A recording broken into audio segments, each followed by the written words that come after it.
Hello hello hello. जय हिंद दोस्तों, मैं नवीन शर्मा आप सभी का स्वागत करता हूं। आशा करता हूं आप सब एकदम अच्छे, एकदम बेहतरीन है। सभी प्यारे दोस्त एक बार ज़रूर बताएंगे आप सब कैसे हैं। तो ठीक है बच्चे, इतिहास की क्लास में हम लोग पढ़ रहे थे आपका। मैंने बताया था हिस्ट्री में हमने शुरू किया था मध्यकालीन भारत को। और मध्यकालीन भारत मैंने बताया था कि हम लोग इसको पढ़ रहे होंगे आपका 712 से लेकर के 1707 तक। 712 से लेकर के क्योंकि एक अरब आक्रमण को हमने पढ़ा। अरब आक्रमण के बाद में तुर्क आक्रमण हुआ, उसको हमने पढ़ा, है ना। और वही तुर्क आक्रमण चल रहा था, जिस तुर्क आक्रमणकारियों में कौन था आपका गजनी से यानी कि जो गजनी साम्राज्य से वहाँ से आया था सुबुक्तगीन। और उसी सुबुक्तगीन के पुत्र के बारे में हम पढ़ रहे थे, महमूद गजनी के बारे में। महमूद गजनबी जिसने भारत पर कितनी बार आक्रमण किया था? 17 बार आक्रमण किया था। कितनी बार आक्रमण किया था? 17 बार आक्रमण किया था। और मैं इसका पहला आक्रमण आपको बता चुका, जो था किसके विरुद्ध? हिंदू शाही वंश के शासक जयपाल के विरुद्ध, जिसको ये पहली बार में तो असफल, लेकिन 101 में वह हिंद के युद्ध में ये जयपाल को हरा देता है। ठीक है, इसके बाद हम लोगों को आगे बढ़ना था और शुरू करेंगे, आगे चलेंगे। बहुत बढ़िया, वेरी गुड। नमस्कार बच्चे, नमस्कार। सभी प्यारे बच्चों का नमस्कार एक्सेप्टेड। अब आप लोग पढ़ाई पर ध्यान देंगे, ठीक है। तो महमूद गजनवी के आगे अगर हम उसकी बात करते हैं तो इसके कुछ अभियान है, मोस्ट इंपोर्टेंट अभियान है, लिख लेंगे। 1005 में मुल्तान पर आक्रमण किया था। आक्रमण क्यों करता था? क्या ये वहाँ शासन करता था? नहीं। मुल्तान पर आक्रमण ये सिर्फ लूट के लिए आता था भैया, लूट के लिए। इसने कोई भारत में साम्राज्य स्थापित नहीं किया, सिर्फ लूट की, लुटेरा था एक। और मुस्लिम धर्म के लोगों को मुस्लिम धर्म में बटाने के लिए जबरदस्ती क्या करता था? जजिया वगैरह मैंने बताया, सिंध क्षेत्र पर इसने लगाया था। 1008 में इसने नगरकोट पर आक्रमण किया। नगरकोट कहाँ है जी? देखो, मुल्तान पड़ता है जो आज का पाकिस्तान है, इस क्षेत्र में। नगरकोट ये हिमाचल प्रदेश में, जहाँ कांगड़ी देवी का मंदिर है। पीले कपड़े पहनकर जाते हैं ना, आपने देखा होगा नगरकोट के लिए कांगड़ी देवी जाते हैं। तो 1008 में कहा नगरकोट पर आक्रमण किया, ठीक है। और 1018 में इसने कन्नौज पर आक्रमण किया। कहाँ? कन्नौज पर आक्रमण किया।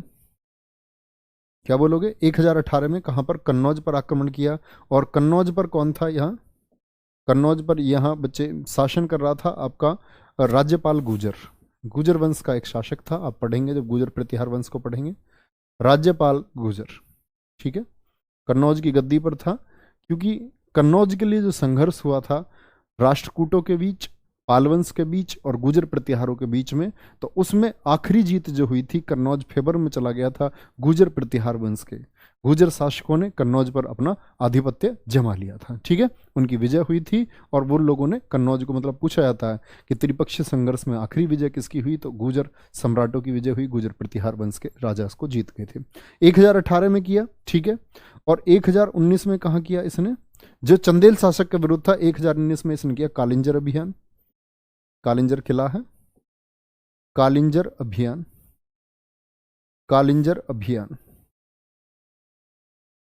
और कालिंजर अभियान में अगर आपसे पूछे कि भाई कालिंजर अभियान जो किया, इस समय कौन शासक था? इस समय था विद्याधर शासक, विद्याधर, ठीक है। ये किससे था? ये गुजर शासक है, गुजर प्रतिहार वंश से इसका संबंध था। और विद्याधर का संबंध है किससे? ये चंदेल शासक है, चंदेल शासक था। कौन था? एक चंदेल शासक था। 1019 के बाद में जब इसके आक्रमण शुरू होते हैं, तो 1019 के बाद में फिर ये जो आपका आक्रमण होता है, तो अब आपको समझना होगा सबसे महत्वपूर्ण आक्रमण है इसका, जो 16वां आक्रमण हुआ। 17 आक्रमणों में से एक 16वां आक्रमण इसने सोमनाथ के मंदिर पर किया, गुजरात में। तो सबसे महत्वपूर्ण आक्रमण है इसका 1025। अगर मैं बोलूं तो ये सब बेशक से भूल जाना आप लोग, लेकिन ये 1025 मत भूलना। 1025 में क्या किया था इसने? 16वां आक्रमण किया था। कौन सा आक्रमण किया था? 16वां आक्रमण किया था। और ये 16वां आक्रमण किसके खिलाफ किया था इसने? सोमनाथ मंदिर, सोमनाथ मंदिर पर। सोमनाथ मंदिर, और सोमनाथ मंदिर कहाँ स्थित है? ये गुजरात में स्थित है। तो सोमनाथ मंदिर गुजरात पर इसने 16वां आक्रमण किया। लेकिन इस समय शासक जो है, लिख लेना, इस समय शासक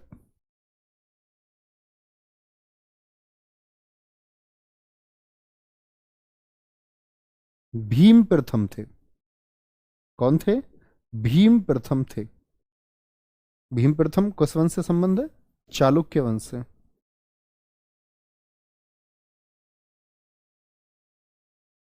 इस समय शासक भीम प्रथम चालुक्य वंश था। तो बहुत कई बार पूछा जाता है कि जब आक्रमण किया आपका गजनवी ने सोमनाथ पर, तो सोमनाथ पर यानी गुजरात का उस समय शासक कौन था? तो ये मोस्ट इंपोर्टेंट क्वेश्चन, आप इसको मार्क करेंगे कि शासक था आपका भीम प्रथम। किस वंश से उसका संबंध था? उसका संबंध था आपका भैया चालुक्य वंश से। तो ये जो आक्रमण कहा जाता है, कहते हैं कि हिंदू आस्था को सबसे ज्यादा क्षति पहुंचाने वाला आक्रमण है। क्यों? क्योंकि हम लोगों की ये भावनाएं थी, अब तक हम ईश्वर को ये समझते थे कि भगवान जो है सबसे बड़ी ताकत है, लेकिन एक लुटेरा, एक मुस्लिम आक्रमणकारी आया, तो इस सोमनाथ मंदिर में क्या था कि एक तलवार लटकी हुई थी जो चुंबकीय बल के द्वारा दीवारों से ऐसे मैग्नेटिक फील्ड जनरेट करके उसको लटकाया हुआ था। तो लोगों की आस्था ये थी कि ये किसी भगवान की ऐश्वर्य शक्ति की वजह से तलवार बीच में लटकी हुई है।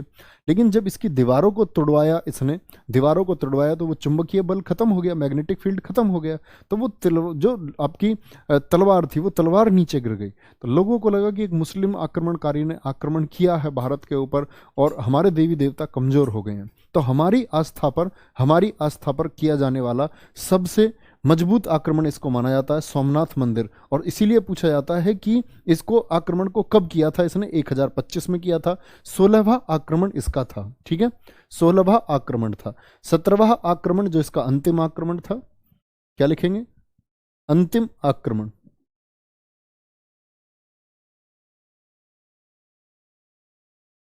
अंतिम आक्रमण था इसका 1027 में।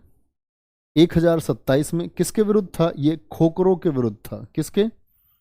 खोखरों के विरुद्ध था। ये खोखर कहां थे? ये खोखर दरअसल में ये खोखर थे आपकी एक जनजाति थी जो आपकी वेस्ट पाकिस्तान में थी। किधर? पश्चिमी पाकिस्तान में लोग थे, वेस्ट पाकिस्तान में थे ये लोग। और ये क्या है? एक लुटेरी जनजाति थी। तो कभी भी जब ये लोग धन लूट कर ले जाते थे, तो ऐसा नहीं होता था जैसे धर्मेंद्र की फिल्म में हो, आगे कुछ घोड़े जा रहे हैं और लास्ट वाले दो घोड़ों के ऊपर कूद के लास्ट वाले दो घोड़े दबा लिए। तो ये क्या है? जब लुटेरे जाते थे लूट करके वेस्ट पाकिस्तान, ये नहीं, ये लोग कहाँ जाते होंगे? आपका अफगानिस्तान में जाते होंगे, है ना? इधर से लूट करके कहाँ जाते होंगे? अफगानिस्तान वापस जाते होंगे। मैंने आपको बताया था अफगानिस्तान से इनका संबंध है। तो जब ये लूट करके यहाँ जाते होंगे, ये जो वेस्ट पाकिस्तान वाला क्षेत्र है, यहाँ खोकर जनजाति थी। तो ये कौन लोग थे? जब ये इनको अफगानिस्तान जाना होता था खैबर दर्रे से होकर के, ये वहां इनको लूटते थे। तो गजनवी ने सोचा इस बार, अब की बार खोखरों को ही देख लेते हैं। तो जो अंतिम अभियान था इसका खोखरों के विरुद्ध था। ये बात आपको याद रखनी है, ठीक है? खोखरों के विरुद्ध, खोकर जनजाति। इसको बहुत सारे इतिहासकार ये बोलते हैं कि ये खोकर जनजाति जाटों से संबंधित थी, है ना? कौन थे ये? इनको कहा जाता है कि जाट है, ये लोग इनको लूट लेते थे वापस जाते समय। तो कई पुस्तकों में आपको लिखा मिलेगा कि जाटों के विरुद्ध उसने अंतिम आक्रमण किया, क्योंकि वो उसके लूट के माल को लूटते थे, है ना? तो ये खोकर जनजाति इसका सही उत्तर आता है। परीक्षा में कभी जाटों के नाम से नहीं आएगा आपसे, ठीक है? खोकर जनजाति याद रखेंगे। 1030 में क्या होता है? 1030 में मृत्यु हो गई गजनवी की। क्या हो गई? 1030 में मृत्यु हो गई गजनवी की, ठीक है? ये बात आपको याद रखनी है, गलत नहीं करेगा कोई भी इसको। सर जी धर्मेंद्र कौन सा राजा था? अरे धर्मेंद्र सन्नी देओल का पापा है, पगलू। ऐसे पुरानी फिल्मों में नहीं है, वो घोड़े वोड़े पे आते थे, गब्बर सिंह टाइप के डाकू। तो ऐसे अब तुम सामने से लड़ो, मान के चलो सामने से गब्बर सिंह के घोड़े आ रहे हैं, तो सामने से थोड़ी लड़ोगे। तो वो लोग ऐसे पहाड़ों में छुप के सोचते पीछे वाले डाकुओं को पकड़ लो, दो को, उनको लूट लो, है ना? चलो, वेरी गुड। देखो एक आ गया, एक आया है जाट ऑलवेज रॉक। बच्चा मैं समझा के आप लोगों को थक चुका हूं। जातिवाद की इस व्यवस्था से बाहर आओ, वरना आपके इस अध्ययन का, इस शिक्षा मात्र का कोई अर्थ नहीं बचता है। प्लीज मेरे बच्चे, प्लीज बाहर आओ, कास्टिज्म से बाहर आओ, है ना? वादा करो कि आप दुनिया के सबसे अच्छे इंसान होगे। बहुत लंबा जीवन आपका नहीं है, ये जीवन खत्म हो जाएगा आपका। और किस चीज में आप अपना जीवन खत्म करेंगे आपको ये एहसास भी नहीं होगा। आप अपने जीवन को अच्छा बनाने के बजाय आप ऐसे दंभ में और घमंड में अपने जीवन को व्यतीत करते हैं, है ना? अगर मैं आपसे पूछूं कि लगातार खड़े होकर के 20 क्रांतिकारियों के नाम बताइए जाति विशेष के जिन्होंने देश के लिए बलिदान दिया, तो आपकी उंगलियों पर वो 20 नाम आने के नहीं है। कभी ना करें बच्चे, कभी नहीं। जाति विशेष से ऊपर उठो। एक भारत महान भारत, एक भारत महान भारत। सारे बच्चे बोलेंगे एक भारत महान भारत। हमारी तो यार, हमने तो बाहें खोली हैं, वसुदेव कुटुंबकम का नारा हम लोगों ने दिया, हमने तो दुनिया को भाई माना है अपना। हम जाति विशेष में कभी नहीं पढ़ना चाहिए बच्चे हमको। ठीक है, 1030 में क्या हो जाती है, इसकी मृत्यु हो जाती है, कोई दिक्कत? बहुत बढ़िया। एक बच्चे ने लिखा, सर मैं वादा करता हूं ता उम्र कभी जातिवाद के पक्ष में कोई बात, कोई वक्तव्य नहीं दूंगा। बहुत बढ़िया, ठीक है। 1030 में क्या हो जाती है, इसकी मृत्यु हो जाती है। अब इसके बारे में इंपोर्टेंट बात यह है कि इसके साथ जो लेखक आए थे, ठीक है, लिखना, गजनवी के समय के लेखक, इसके साथ के, इसके समकालीन जो लेखक थे, इसमें एक नाम आता है फिरदौसी का। फिरदौसी, फिरदौसी को ही हम बोलते हैं पूर्व का होमर, पूर्व का होमर। फिरदौसी आया, फिरदौसी के साथ साथ और कौन आया आपका, अलबरूनी आया, अलबरूनी आया। अलबरूनी के साथ में एक आया उतबी। कौन आया, उतबी आया। उतबी के साथ में एक आया आपका क्या नाम था, वैहाकी, वैहाकी लेखक आया, वैहाकी। फिरदौसी, अलबरूनी, उतबी, वैहाकी, और एक था इसका फर्रुखी। फर्रुखी को कभी नहीं भूलना चाहिए, फर्रुखी। ये इसके दरबारी थे, विद्वान लोग हैं गजनबी के साथ में। और इन विद्वान लोगों का क्या काम था देखेंगे, क्यों हम इन लोगों को जानते हैं।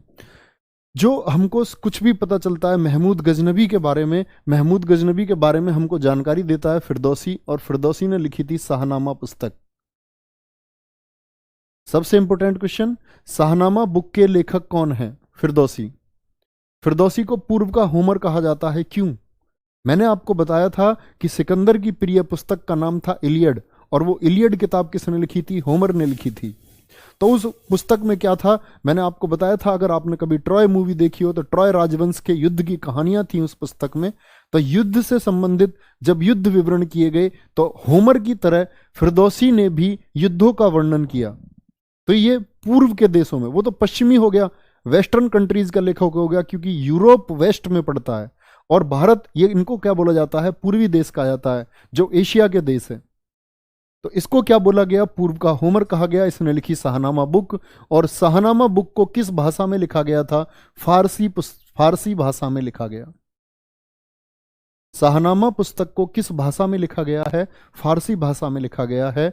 और ये पुस्तक खुद किसने लिखवाई थी, खुद गजनवी ने लिखवाई। गजनवी ने क्या वादा किया शाहनामा से कि मेरी प्रशंसा करो, और मेरी प्रशंसा में जो आप लिखेंगे मैं उसके लिए आपको एक शब्द के लिए 1 दिनार दूंगा।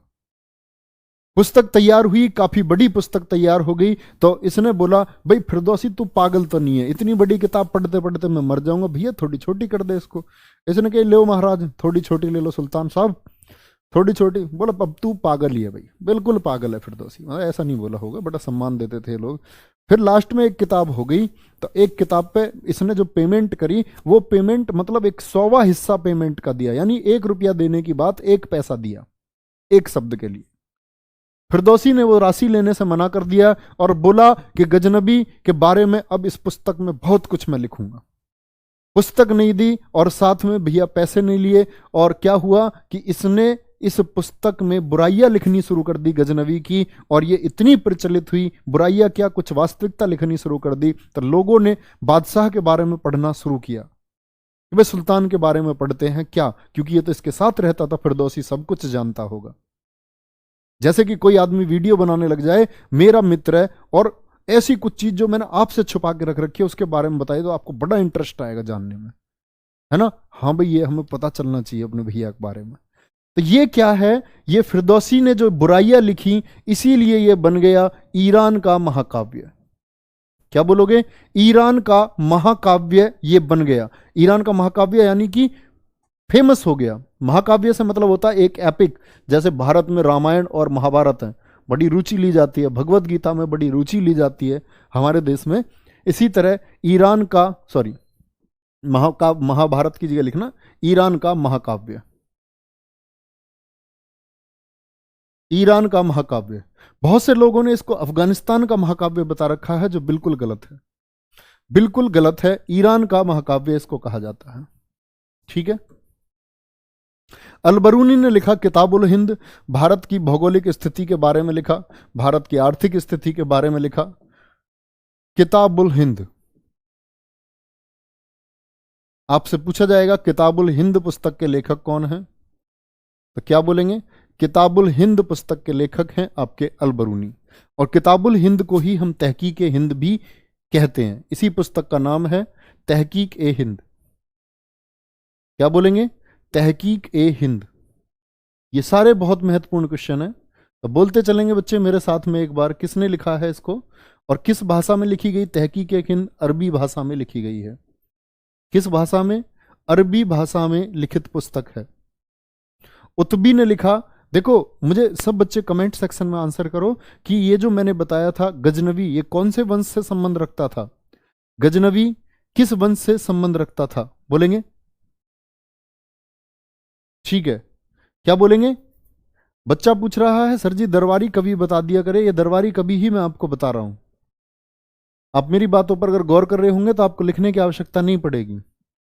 दरबारी कवि सर जी बहुत पूछे जाते हैं, उनको बता दो। हाँ, आप लोग बिल्कुल सही कह रहे हैं, मैं बताता रहूंगा आपको। जो आप कहोगे, जो भी कहोगे वो मैं बताता रहूंगा। और बच्चे इस बात का ये आपको मानना पड़ेगा कि ये शायद मैं आप लोगों से बेहतर जानता हूं कि एग्जाम में क्या पूछा जाता है और क्या नहीं पूछा जाता है। तो उसकी चिंता आप लोगों को करने की जरूरत ही नहीं है। किताब उल यामिनी, किताब उल यामिनी, तो यामिनी वंश से इसका संबंध था। यामिनी वंश से इसका संबंध था। और उस वंश की जानकारी हमको किसने दी है? बहुत बढ़िया, गजनी, जिसको यामिनी वंश कहा जाता है। किताबुल यामिनी, तो यामिनी वंश के बारे में जानकारी दी हमको उतबी ने। किसने? उतबी ने दी है। वैहाकी ने लिखी, वैहाकी ने लिखी थी, जो इनके पिता थे। इनके पिता का क्या नाम था? सुबुक्तगीन। सुबुक्तगीन के बारे में पुस्तक लिखी और उस पुस्तक का नाम था तारीख ए सुबुक्तगीन। तारीख ए सुबुक्तगीन पुस्तक लिखी। तो समझ रहे, ये वो पुस्तकें हैं क्योंकि ये स्थानीय इनके कवि थे, दरबारी थे, लेखक थे, तो इन्होंने लिखा जहां से हमको ये सारी जानकारी बहुत सारे इतिहासकारों ने जुटाई होगी। फर्रुखी, फर्रुखी की कोई विशेष पुस्तक नहीं है। फर्रुखी याद रख लेना किसके दरबार में रहते थे? गजनबी के दरबार में रहते थे। तो क्वेश्चन पूछा जाता है कई बार कौन गजनबी के दरबार से संबंध रखता था और कौन नहीं। तो आपको ये नाम बच्चे कभी नहीं भूलने हैं, ठीक है? कभी नहीं भूलने हैं। तो गजनबी की मौत हो जाती है 1030 में। 1030 में गजनबी की मौत हो जाती है। और गजनबी के बाद में कौन गद्दी पर आया? मोहम्मद गोरी। एकदम से मोहम्मद गोरी नहीं आया भैया। देखो, मुझे बताओ, आप लोगों से एक मेरा क्वेश्चन है कि जो गजनवी था उसने क्या भारत के किसी किसी क्षेत्र पर शासन किया था या सिर्फ लूट के लिए आया था? तो आप सभी बच्चों का आंसर होगा नहीं सर, उसने कोई शासन नहीं किया था। वो तो एक आक्रमणकारी था, लुटेरा था, मुस्लिम धर्म का प्रचार करने के लिए आया था और बिना किसी जगह शासन किए वापस चला गया। वापस कहाँ चला गया? गजनी वंश में चला गया। और वापस क्या, उसके बाद में कोई भारत में नहीं आया। कुछ समय तक भारत में कोई नहीं आया और वो सिर्फ गजनी पर आपस में लड़ते रहे। गजनी के साम्राज्य पर जब आपस में लड़ते रहे तो ये मोहम्मद गोरी जो है, क्या बोलेंगे? मोहम्मद गोरी। और ये मोहम्मद गोरी, इसके बाद में अगला शासक होता है जिसका नाम है सिहाबुद्दीन के नाम से जाना जाता है, जो भारत आता है। क्या बोलोगे? सिहाबुद्दीन। सिहाबुद्दीन कहते हैं इसको। और मोहम्मद गोरी का जो शासनकाल है वो माना जाता है 1173 से लेकर के आपका, अगर मैं कहूं 1206 तक। 1173 से लेकर के 1206 तक। 1206 मतलब यहां शासक आएगा कुतुबुद्दीन ऐबक। गुलाम वंश की स्थापना तक का जो समय है वो मोहम्मद गोरी का समय है। 1173 से कैसे? तो 1173 में इस गोरी का एक बड़ा भाई हुआ करता था। बड़े भाई की जब हत्या हो जाती है, बड़े भाई की हत्या कैसे हुई? तो इसके बड़े भाई के जो है क्या था कि जो जेवर थे, पत्नी के जेवर, तो इसकी पत्नी के जेवर को एक ये सरदार को पहने देख लेता है। कहता है अरे ये तो मेरी पत्नी के जेवर हैं। तो उस सरदार की हत्या कर देता है इसका भाई, जो कि सम्राट था आपका गजनी का, है ना। तो उस जिसकी हत्या हो जाती थी, जिसने जेवर पहन रखे, उसका भाई बदला लेता है, वो गौरी के भाई को मार देता है, भाला मार देता है उसको। तो जब उसके भाई की मौत हो गई तो 1173 में, पहले तो देखना सम्राट नहीं बनाया अभी ये, 1173 में इसको गौर प्रदेश मिला था। गौर प्रदेश मिला। गौर प्रदेश कहां था? ये अफगानिस्तान में। जो अफगानिस्तान का कॉन्सेप्ट मैंने आपको समझाया, उस समय के अफगानिस्तान में। तो गौर प्रदेश इसको मिला। किसने दिया था गौर प्रदेश? पहले गौर प्रदेश इसको इसके भाई ने सौंपा था, क्योंकि उसका इंटरेस्ट था गजनी की तरफ। तो ये गौर पर साम्राज्य करते, गौर पर इनका शासन था, इसीलिए इनको गोरी कहा गया है। क्या कहा गया है? इसीलिए इनको गोरी कहा गया है। बहुत बढ़िया, वेरी गुड सिद्धार्थ, बहुत शानदार। अकबर के शासन से पहले की बात है, बिल्कुल। अकबर तो 1556 में आएगा। बहुत शानदार सर, बहुत अच्छा लग रहा है पढ़कर। सर व्हाट्सएप पर भेज दो। क्या भेज दो? अरे इनको दिखता क्यों नहीं है? ये चैटिंग में क्या कर रहे हैं? बात तो नहीं कर रहा कोई आपस में? ब्लॉक कर दिया करो उस बच्चे को जो आपस में बात करे। सर इतने सारे कवि है क्यों रखते थे भैया? कविता सुनते होंगे इनसे। अरे हर राजा ये चाहता है, आप नहीं चाहते कि आपके बारे में पढ़ा जाए। हमारी वीडियो आती है तो हम सोचते हैं ना हमारी वीडियो लोग देखें, तो ये तो सम्राट थे। ये भी तो सोचते होंगे जो आगे आने वाली पीढ़ियां होंगी वो हमारे बारे में सुने, समझें और लिखें और पढ़ें, इसीलिए रखते थे भैया। चलो आगे आ जाएंगे।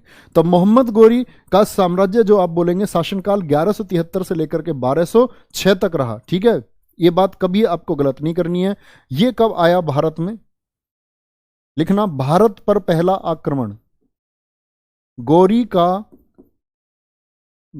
का भारत पर पहला आक्रमण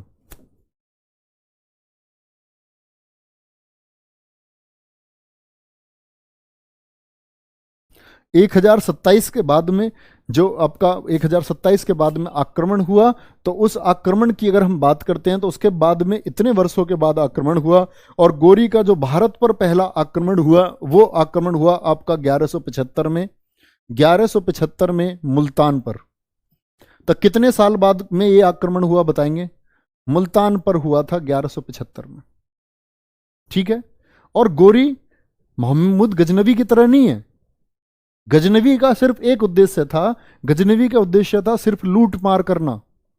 और एक लूटमार जिसका कारण कौन बना था? जिसका कारण बना था आपका, बताएंगे? जो लूटमार होने का प्रमुख कारण था वो अल हजाज के समय से हुआ, जब अरब आक्रमणकारी आए। तो वो लोग लूट के उद्देश्य से आते रहे, भारत को लूट करके, मंदिरों को लूट करके, क्योंकि सोना जवाहरात मूर्तियां थी, उनको लूट कर ले जाते रहे। लेकिन ये पहला शासक है मोहम्मद गोरी जो ये कोशिश करेगा कि इसका साम्राज्य भारत पर स्थापित हो। तो ये सिर्फ लूट के लिए नहीं आया, ये क्या आया? ये भारत पर साम्राज्य स्थापित करने के लिए आया। लूट इसने भी की, इस्लाम धर्म का प्रचार ये भी करेगा, लेकिन इसका जो मेन टारगेट होगा वो टारगेट क्या होगा? अपनी राज्य की सीमाओं को बढ़ाना और भारत पर राज करना। तो गोरी ने इसी क्रम में पहला आक्रमण किया मुल्तान पर, और मुल्तान पर जो ये आक्रमण इसने किया, ये किया करमाती जाति पर। करमाती जाति पर। करमाती जाति कौन है? ये करमाती जाति के लोग ये लोग हैं जो शिया लोग थे। शिया, शिया से मतलब मैं आपको समझा चुका हूं। शिया वो लोग हैं जो चौथे खलीफा अली की शिक्षाओं में विश्वास रखते थे, और ये मोहम्मद गोरी जो है ये सुन्नी है। तो पहला टारगेट इन्होंने बनाया कि पहला टारगेट इस्लाम के प्रचार के लिए शिया लोगों को खत्म कर देते हैं। तो पहला आक्रमण उसका शिया मुसलमानों पर था। ये शिया मुसलमान थे जो बौद्ध से शिया बने थे। ये लोग पहले बौद्ध थे। ये लोग पहले, लिख लेना, ये लोग पहले बौद्ध हुआ करते थे। तो इन्होंने बोला अगर ये बौद्ध थे और कन्वर्ट हुए हैं और शिया मत को मानते हैं, तो इनको सुन्नी मत को मानना होगा। और शिया लोगों को सुन्नी मत के मतानुयायी यानी कि मानने के लिए जबरदस्ती मनवाया गया इनको। किसके द्वारा? गोरी के आक्रमण के द्वारा। 1175 में मुल्तान पर आक्रमण कर देता है। ठीक है, बहुत बढ़िया। 1175 में मुल्तान पर जब आक्रमण किया, इसके बाद है कि आक्रमण करने के बाद फिर क्या हुआ? फिर आता है 1175 के बाद में 1175 पे आक्रमण हो गया, फिर किया इसने दूसरा आक्रमण। क्या बोलोगे? दूसरा किया 1178 में। 1178 में पाटन गुजरात पर। पाटन जगह कहां पड़ती है? गुजरात पर, गुजरात में, सॉरी। पाटन कहां है आपका? गुजरात में है। क्या सोचा इसने? इसने सोचा कि जिस तरह से गजनवी ने गुजरात में सोमनाथ को लूट लिया था, इस तरह का लूट और धन तुझे भी प्राप्त होगा, तो तू भी चल मंदिरों को लूट।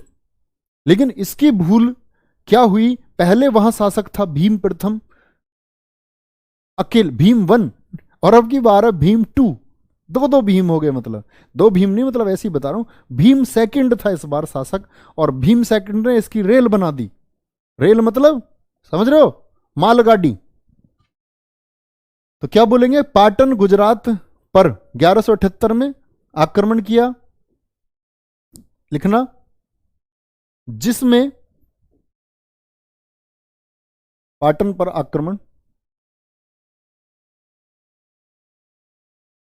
जिसमें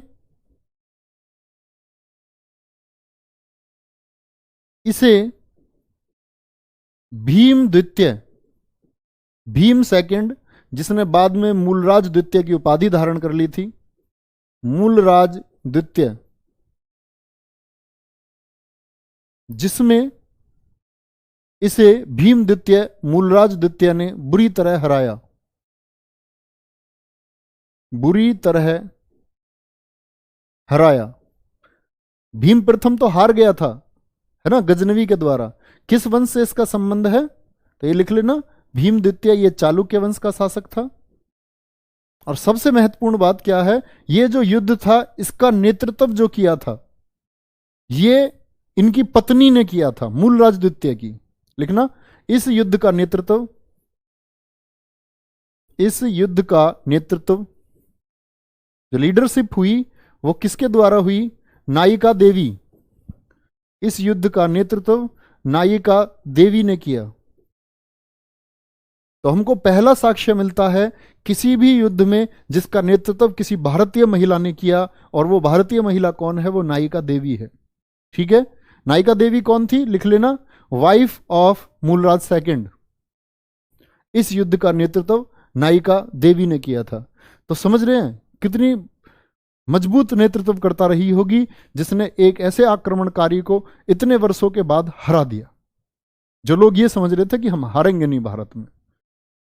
तो कभी भी ये ना समझे कि स्त्री की नेतृत्व क्षमता कमजोर होती है, कुछ लोगों को इस पर डाउट होता है, तो ऐसा नहीं होता है। ठीक है, 1178 में पाटन गुजरात में आगे आएंगे। पाटन गुजरात में हार गया तो इसको बड़ी दिक्कत हुई। अब इसने सोचा कि ये जो हिस्सा है गुजरात वाला, ये तो कंट्रोल में आया नहीं भैया, है ना, तो क्यों ना अब ऐसे करूं, मुझको भारत तो जीतना ही है, भारत जीतने के सपने के साथ आया। तो इसने सोचा पहले इन क्षेत्रों को जीतता हूं, इन क्षेत्रों को जीतता हूं, इन क्षेत्रों को जीतता हूं, तब देखेंगे बाकी बाद में। इधर से रास्ता नहीं मिल रहा तो इधर से देखेंगे। क्योंकि पहले जो इसने शुरुआत की थी, ये मुल्तान पर आया था, यहाँ मुल्तान पर, तो ये इसने शुरुआत की थी कि ये खैबर दर्रे से आया था। भारत आने के दो ही, सॉरी, गोमल दर्रे से ये आया था। भारत आने के दो दर्रे हैं, सिकंदर आया खैबर दर्रे से, गजनबी आया खैबर दर्रे से, ये आया गोमल दर्रे से। दर्रा, दर्रा मतलब होता है दो पहाड़ियों के बीच के जो रास्ता होता है। ठीक है, गोमल दर्रे से आया था। याद रख लेना, इस युद्ध का नेतृत्व किसने किया, नायिका देवी ने किया था। आगे आएंगे भैया, 1178 में यहां इसकी हार हो जाती है। 1179 में क्या किया इसने, यहां से शुरुआत करता है अपनी, कश्मीर और सिंध को जीतता है। 1179 में कश्मीर और सिंध जीते, कश्मीर और सिंध क्षेत्र को जीता। तो कब विजित किया था, कब विजित किया था, 1179 में कश्मीर और सिंध को इसने विजय प्राप्त कर लिया था। ठीक है, यह बात आपको हमेशा याद करनी है, किसके द्वारा, शहाबुद्दीन के द्वारा इसको जीता गया। 1186 में फिर से आक्रमण किया इसने, और पंजाब में, पंजाब जीता, ऐसे लिख सकते हैं पंजाब। पंजाब के वो हिस्से कौन कौन से थे, एक था आपका भटिंडा, भटिंडा, और एक था तबर हिंद, तबर हिंद क्षेत्र।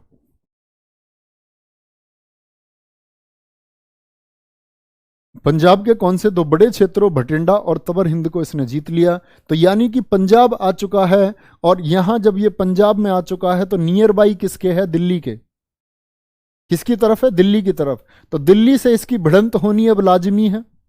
और दिल्ली की गद्दी पर कौन है, दिल्ली की गद्दी पर है पृथ्वीराज चौहान। जबरदस्त भिड़ंत होगी जिसके ऊपर बड़े शास्त्र लिखे गए, बड़ी कहानियां हैं। तो सुनेंगे ध्यान से और नोट करते रहेंगे परीक्षा के लिए क्या महत्वपूर्ण है। पंजाब कब जीता था इसने? पंजाब में, ये इंपॉर्टेंट नहीं है कि पंजाब कब जीता, इंपॉर्टेंट है पंजाब के किन हिस्सों को जीता था। भटिंडा और तबर हिंद को जीता था, भटिंडा और तबर हिंद को जीता था। बहुत बढ़िया। सर जी नायिका देवी कौन थी? नायिका देवी इज योर आंटी।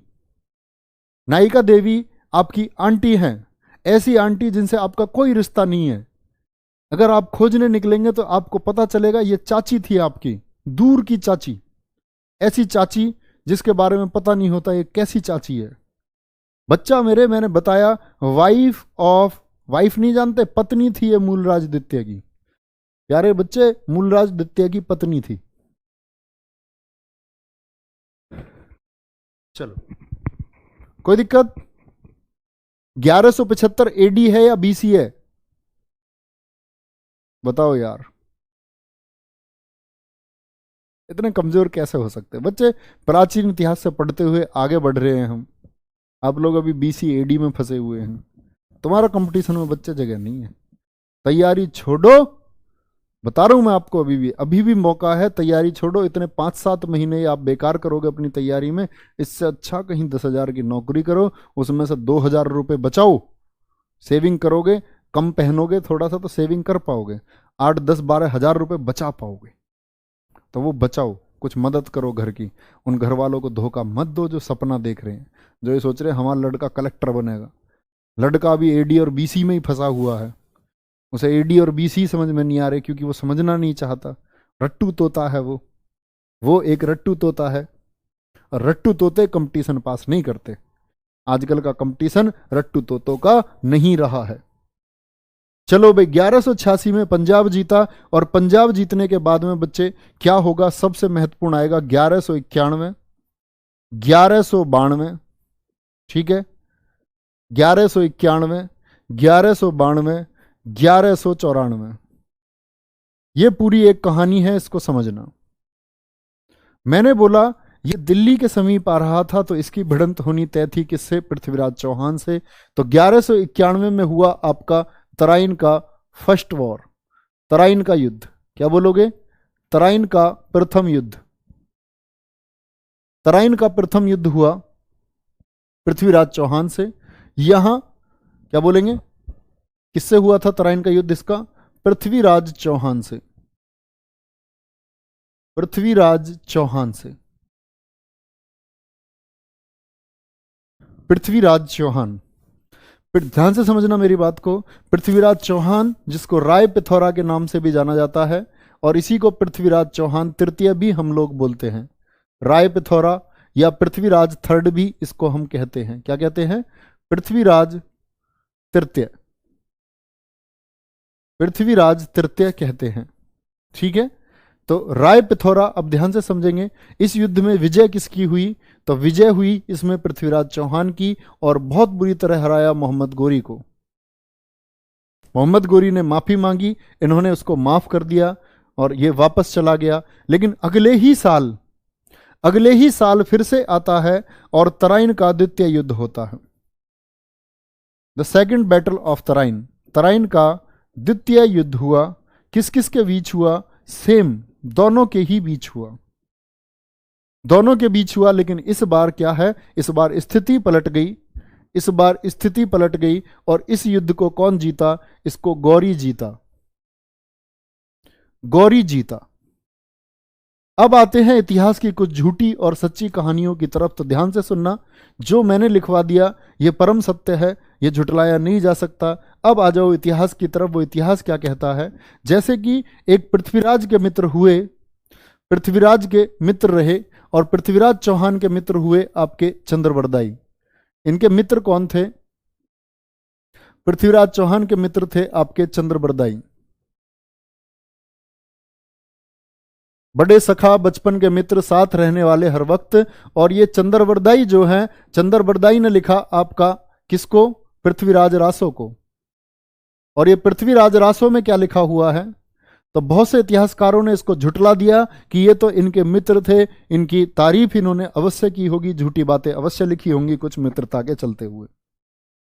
तो चंद्र पृथ्वीराज रासो क्या कहता है, चंद्रबरदाई क्या कहते हैं कि इन दोनों के बीच में 17 युद्ध हुए थे। जो चंद्रबरदाई में लिखा हुआ है 17 युद्ध हुए, और इन 17 युद्धों में से 16 बार पृथ्वीराज चौहान ने बहुत बुरी तरह हराया गौरी को, और हर बार गौरी ने हाथ जोड़ लिए और गौरी बोला भैया जी माफ कर दो, अगली बार से लड़ाई नहीं करूंगा। ऐसे ही वो 16 बार लड़ा, 16 बार पृथ्वीराज चौहान ने उसको माफ कर दिया, जो कि एकदम अनुचित लगता है सुनने में ही अनुचित लग रहा है। ठीक है, 17वीं बार में कहते हैं पृथ्वीराज चौहान को इसने हरा दिया।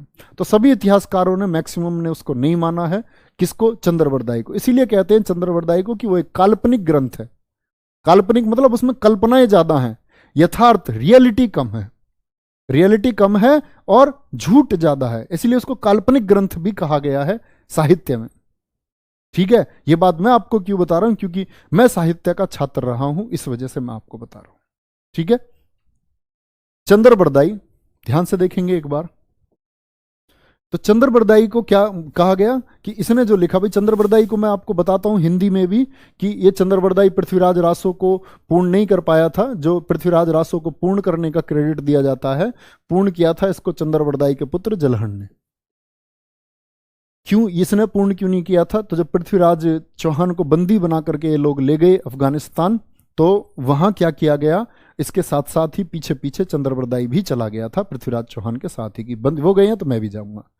तो जलहन ने, इसके पुत्र ने, इसको लिखने का काम पूरा किया। तराइन द्वितीय की बात आ जाती है भैया, तो कौन जीत चुका है, गौरी। अब एक ओरिजिनल फैक्ट पर आ जाओ। ओरिजिनल फैक्ट क्या है कि ये जो पृथ्वीराज चौहान थे, इनके बारे में कुछ बताता हूं मैं आपको। पृथ्वीराज चौहान, बड़ी लड़ाई है बच्चे, आज का जो टाइम है, जो यूथ के बीच में संघर्ष है, दो चीजों को लेकर के पूरी लड़ाई है। एक तो पृथ्वीराज चौहान, लोग लड़ते हैं कि ये चौहान है या गुजर है। चौहान और गुजर का एक संघर्ष है जो कि बहुत गलत है।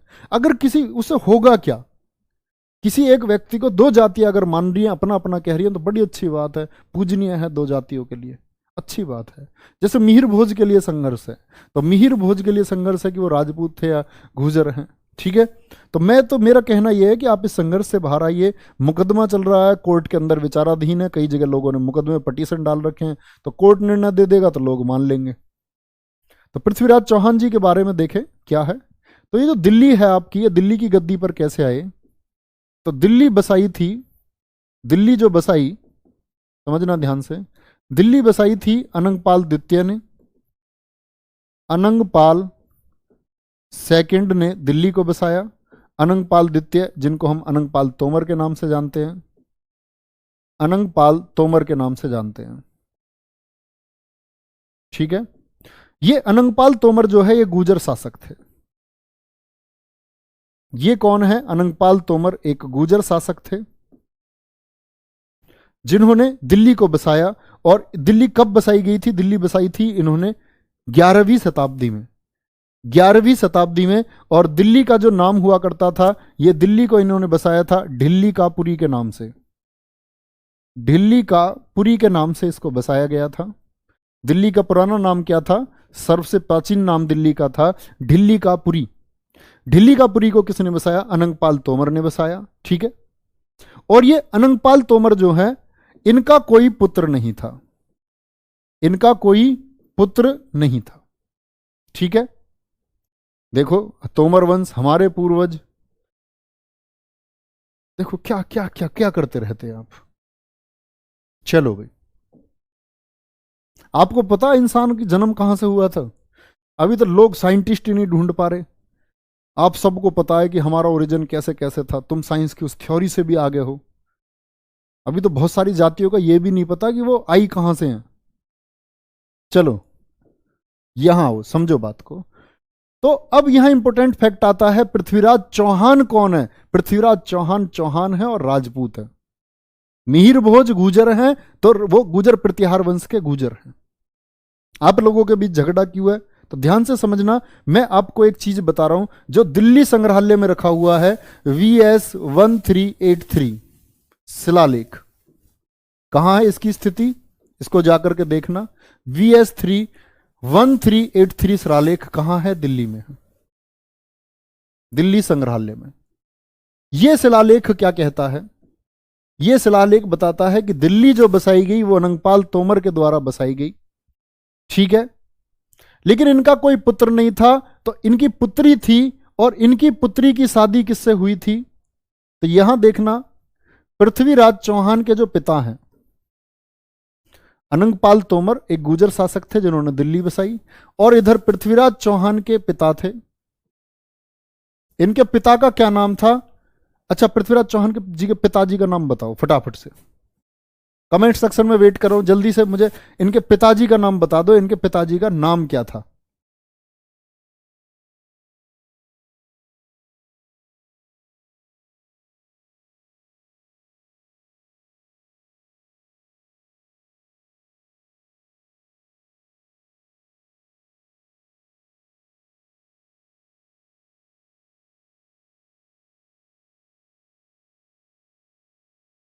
बच्चे मैं वेट कर रहा हूं आपका, कमेंट सेक्शन में मुझे आंसर बताएंगे। फालतू की बात लिखते रहोगे। शब्द भेदी बाण चलाना जानते थे तुम, तेन देखे शब्द भेदी बाण चलाते हुए, पागलू आदमी। वो सब चंद्रबरदाई ने लिखा है पृथ्वीराज रासो में, शब्द भेदी बाण जैसी कोई चीज नहीं थी। वो प्राचीन बच्चे, सतयुग पुरानी बात है, वो पुरानी महाभारत के समय थे वो बाण, आधुनिक समय पर नहीं है। एक बच्चे का आंसर आया, एक बच्चे का, हमारे पूर्वज, हमारे चाचा जी, हमारे ताऊ हैं। अरे पागलो मत लड़ो, इंसान हो तुम, किसी को नाम नहीं पता है। एक बच्चे ने आंसर दिया, सिर्फ एक बच्चे ने। अब वैसे लड़वा लो इनको, नुक जी हमारे फूफा तो है ही है, हमारे चाचा तो है ही है। अरे मान जाओ। पिता है थे इनके सोमेश्वर सिंह चौहान, सोमेश्वर सिंह चौहान अजमेर के शासक थे। कहां के शासक थे? अजमेर, राजस्थान के शासक थे। ठीक है, तो इन्होंने क्या किया था, जो ये अनंगपाल तोमर है, इनकी बेटी की शादी हुई थी किससे? पृथ्वीराज चौहान से। सॉरी, इनकी बेटी की शादी हुई थी सोमेश्वर सिंह चौहान से, और इनकी बेटी का पुत्र था कौन? पृथ्वीराज चौहान। यानी कि ये अनंगपाल तोमर कौन है? ये नाना थे। अनंगपाल तोमर ये नाना थे किसके? पृथ्वीराज चौहान के। आप कहेंगे जी ने तो गुर्जर बता रहे हो और पृथ्वीराज चौहान को राजपूत बता रहे हो, ऐसा कैसे? भैया पहले राजवंशों की आपस में शादी विवाह होते थे। ठीक है, तो इन चीजों पर मत लड़ो कभी भी। आप अपना सब्जेक्ट जो पेपर में क्वेश्चन है, एसएससी या आपसे स्टेट नहीं पूछेगा किसी भी चीज के बारे में, तो याद समझ गए। क्वेश्चन सिर्फ याद रखना है, दिल्ली को किसने स्थापित किया था? दिल्ली को किसने स्थापित किया था? तो अनंगपाल द्वितीय, अनंगपाल तोमर। क्या बोलेंगे? अनंगपाल तोमर ने। और पृथ्वीराज चौहान के पिता कौन थे? इनके पिता थे सोमेश्वर सिंह। कहां के शासक थे? अजमेर। तो युवराज घोषित किया गया था पृथ्वीराज चौहान को। और पृथ्वीराज चौहान की प्रेमिका का क्या नाम था? प्रेमिका का नाम था संयोगिता, संयुक्ता जिसको हम कहते हैं, संयुक्ता या संयोगिता। और यही संयोगिता है जब पृथ्वीराज चौहान कहते हैं बलशाली काठी के, सुंदर शरीर, और उनके युद्ध के चर्चे थे, युद्ध के चर्चे थे। यही चर्चे कहां पहुंचे? कन्नौज पहुंचे। कहां पहुंचे यही चर्चे? कन्नौज पहुंचे। और कहते हैं उनकी तस्वीर बनने लग गई, और उसी तस्वीर पर फिदा हो गई कौन? संयोगिता। लेकिन दरअसल में था क्या? कहते हैं, कुछ लोगों का मानना है, इसके लिए हमें एक चीज समझनी होगी, 1194 में हुआ था चंदावर का युद्ध। क्या हुआ था? चंदावर का युद्ध। चंदावर का युद्ध किस किस के बीच हुआ था ये? गोरी वर्सेस जयचंद। जयचंद ये था आपका गहडवाल वंश का शासक, गहडवाल वंश। गहडवाल वंश कहां का शासक था? ये कन्नौज का शासक था। हर्षवर्धन के बाद में बहुत सारे शासक आए कन्नौज की गद्दी पर, जिसमें गहडवाल वंश भी आया, जिसका शासक है जयचंद। और इसी जयचंद की पुत्री थी संयोगिता। इसी जयचंद की कौन है? ये संयोगिता पुत्री है। तो कुछ लोग कहते हैं कि जो गोरी भारत में आया था, गोरी को बुलाया गया था किसके द्वारा? जयचंद के द्वारा, कि पृथ्वीराज चौहान से इसकी दुश्मनी थी। और पृथ्वीराज चौहान शक्तिशाली था इधर दिल्ली में, पृथ्वीराज चौहान इधर दिल्ली में एक शक्तिशाली शासक था, तो ये तो हरा नहीं सकता था जयचंद। तो जयचंद ने बुला लिया था गौरी को और अपने उद्देश्य में सफल भी हुआ। पृथ्वीराज चौहान हारा भी, लेकिन इसने सोचा था गौरी जो है ये वापस चला जाएगा जीत करके। गौरी ने कहा आजा तुझे और नेता बनाता हूं, तू और दे अपनी जगह को इसको। तो ये कन्नौज और उससे इसने छीन लिया। तो ये कहां की थी संयुक्ता, ये कन्नौज की थी। और भैया इसकी दुश्मनी किससे थी? जयचंद की दुश्मनी थी पृथ्वीराज से। तो जयचंद ने अपनी बेटी की शादी जो है वो अनाउंस कर दी, लेकिन बेटी तो दिल दे बैठी थी किसको? पृथ्वीराज चौहान को। इसकी तस्वीर को देखती रहती और अपनी सखियों से सुनती थी कहानियां। कहती थी पृथ्वीराज चौहान का कोई किस्सा किसी से सुना क्या? वो एकदम से सखिया हंस के कहती थी नहीं नहीं नहीं, कोई किस्सा आएगा तो जरूर सुनाएंगे। तो कहते हैं इसने दुश्मनी निकालने के लिए इसे अपनी बेटी का स्वयंवर रच दिया। और स्वयंवर रचने में क्या किया? गेट के बाहर पृथ्वीराज चौहान का पुतला लगवा दिया। पुतला पृथ्वीराज चौहान। तो जो राजा आ रहा है ऐसे एंट्री टाइम पे, अरे पृथ्वीराज चौहान तो द्वारपाल की तरह खड़ा है, हा हा हा, ऐसा सब देख के उसको हंसते हुए जा रहे हैं। अरे पृथ्वीराज चौहान आज तो गेट पर ड्यूटी दे रहा है, हा हा हा। सब हंस रहे हैं, मतलब सब लोग चिढ़ते थे। पृथ्वीराज एक बलशाली शासक था चौहान वंश का। तो फिर क्या हुआ? तो इसकी बेटी ने क्या किया? उसी तस्वीर जो वहां पुतला खड़ा हुआ था उसी पुतले को माला डाल दी थी संयोगिता ने, दीवानी एकदम।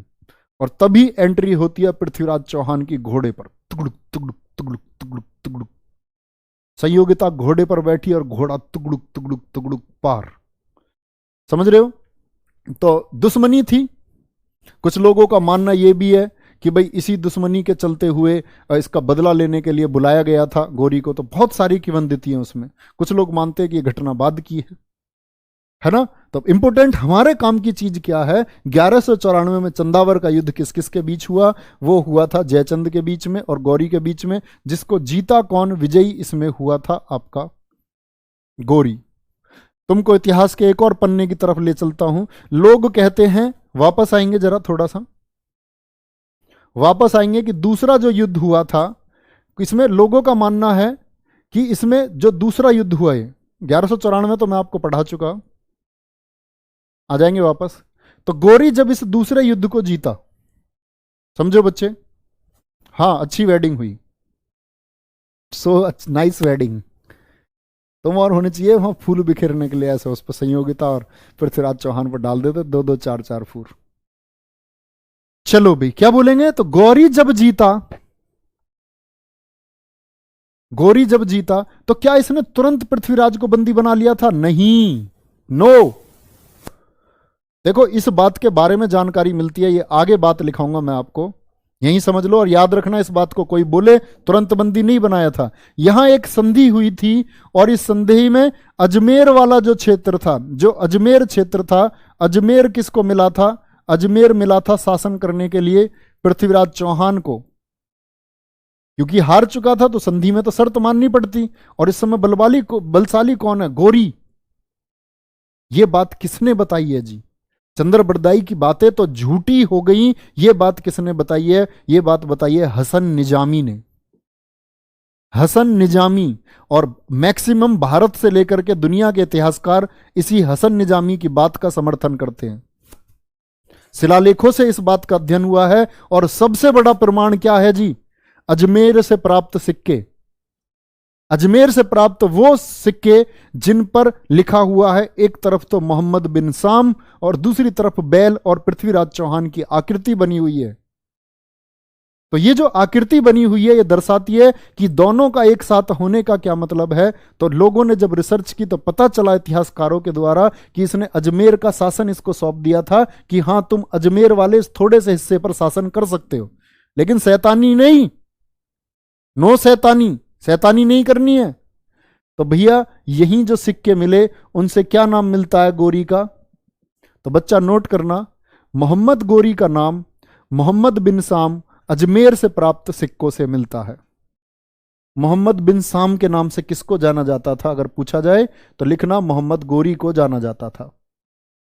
ठीक है, कौन है? मोहम्मद बिन साम कौन है? मोहम्मद गोरी। लेकिन यहां पृथ्वीराज चौहान ने फिर से कोशिश की थी कि मैं वापस दिल्ली को पालूं, लेकिन भैया फिर बंदी बनाया गया। फिर बंदी बनाने के बाद ले जाया गया कहां? अफगानिस्तान। और इनकी अस्थियां कहां थी? अफगानिस्तान में। और इधर याद है आपको कौन? एक लड़के के बारे में रिसर्च करना, शेर सिंह राणा। यूट्यूब चलाओ, वही बच्चा जो तिहाड़ की, बच्चा क्या, शेर बोलो शेर, जिसने ये दावा किया तिहाड़ जेल से भाग करके, जो पृथ्वीराज चौहान की अस्थियों को काबुल से लेकर के आया। तो आज का रिसर्च का काम है तुम्हारा ये रिसर्च करना, है ना। तो पृथ्वीराज चौहान को एकदम से नहीं ले जाया गया था। जब यहां इन्होंने थोड़ा विद्रोह कर दिया था अजमेर के बाद में कि फिर से मैं दिल्ली को पालूं, तब ये ले गए थे इनको कहां? बंदी बना करके आपका अफगानिस्तान। और अफगानिस्तान के काबुल में ही अस्थियां थी किसकी? पृथ्वीराज चौहान की। ठीक है, तो यहां की क्लास के बाद हम शुरू करते हैं नेक्स्ट कल से कि क्या कौन कौन इनके सेनापति थे, भारत पर इनका साम्राज्य कैसे हुआ, कैसे इनका दामाद ऐबक बना, और वो ऐबक जो है वो मुस्लिम धर्म की स्थापना के लिए किस तरह भारत में कदम उठाएगा। इन सारी चीजों को हम कल से पढ़ रहे होंगे। ओके, कल तक के लिए, कल नहीं अब तो मंडे। और बच्चे पॉसिबली ये हो सकता है 99% चांस है कि आपकी शाम की हिंदी की क्लास शायद नहीं होगी। होगी तो मैं बता दिया जाएगा, नहीं होगी तो भी बता दिया जाएगा। वैसे मन बना लो नहीं होगी। ओके, कभी शोर